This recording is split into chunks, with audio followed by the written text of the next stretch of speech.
getting everything in order. Okay.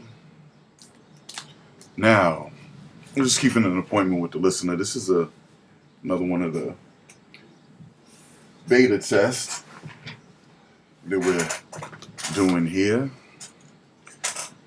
from the center of the lotus. Okay. Let's see what's going on here.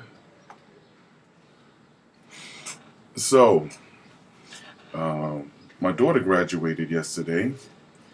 She received a master's degree in business administration, and it made me think of the whole ritual and ceremony of higher education, of college, of graduation ceremonies. And that's something that we're going to talk about. We're going to decipher higher education. We're going to decipher here on Codebreakers the whole science of higher education, college, and whether it's worth you investing in this particular venture.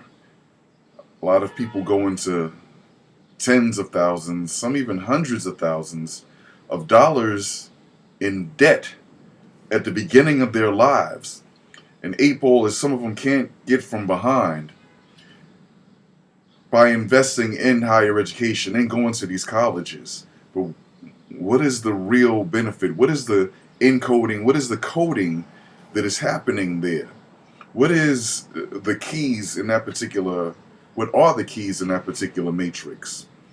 This is something that the Loah, Lord Omni Almighty, Lord Omni Osar, Lord Omni Allah has talked about, saying basically that he could print a high quality diploma on some type of high quality printer and have the same credentials without going to school. But there's a lot of rituals involved.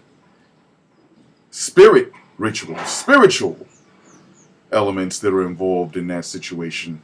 And we're going to break it down just what actually are the pros and cons of a higher education. But congratulations to my daughter, and congratulations to my next young earth who will be graduating next week, 1 week apart. In addition to these type of breakdowns of higher education, and is it worth the price of entry, worth the price of admission, we're going to be talking about etymology. We're going to be talking about phonetics, phonics. We're going to be talking archetypes, phenotypes, stereotypes, prototypes, archetypes, all kinds of codes and vibrations, and how to effectively not only read them, but use them to your advantage. Now, I have suffered, I have stumbled, and I have almost fallen. Some say that I might have fell, excuse me. Where am I? Where is my English? I'm supposed to be, breaking down the codes and deciphering language and etymology and all that other stuff, and here I am using incorrect terms. And by all means, I'd appreciate it if you ever see us stumble, if you ever see us slip, that you bring it to our attention. This is a collaborative effort. We are seeking to learn just as much as you are in this journey. And we learn from each other. There's an energy. It's a two-way street. And besides, we take nothing on face value. Everything is subject to show and prove and must come out right and exact. So I'm not expecting you, and none of the team, the 1804 core, lower, none of them are expecting you to take anything that we say as being the gospel truth. I want you to challenge. I want you to disrupt. I want you to question. I want you to debate. I want you to antagonize. I want you to agitate. I want you to do all of those things. But never take it on face value. Make us show and prove. And make sure it comes out right and exact. And you might have information and a perspective that we never ever thought of, and we welcome it. Bring it on. We're smart enough to know that we're not smart at all. We're genius enough to know that a true genius knows and learn lies in knowing that there's so much more to learn, because the more you know what you don't know. So let's all get in this together, roll up our sleeves. I can't roll up my sleeves today because I don't have any sleeves. But let's roll up our sleeves and let's get to this work of code breaking.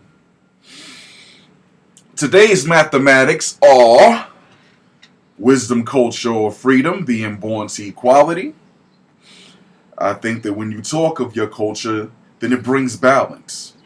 Some might take the culture back to ancient times, where if you talk of ancient culture, then it was all about balance, or mayat, the law, the scales.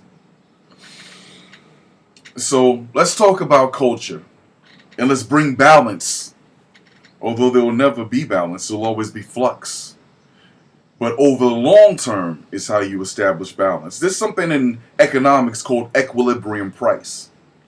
That means that sellers are willing to sell at a certain price and buyers are willing to buy at a certain price.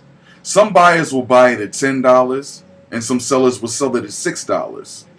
Some buyers will buy it at $5 and some sellers will sell it at $12.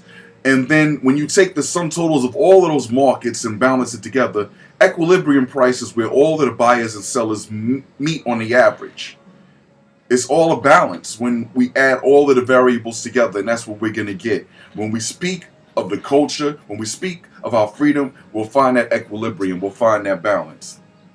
So I think that this is a good run for I forgot what comes after beta, I'm going to have to look that up. Or maybe y'all could tell me what comes after beta. And this has been a beta test of Codename Codebreaker. And I am the cobobobo. Cobobobo. Jon Snow, johncrowbobo. We don't care what them say. We don't care what them do. We don't care where them from. We don't care who them crew. We cobobobo. Cobobobo. ID cobobobo. johncrowbobo. Yes. Peace.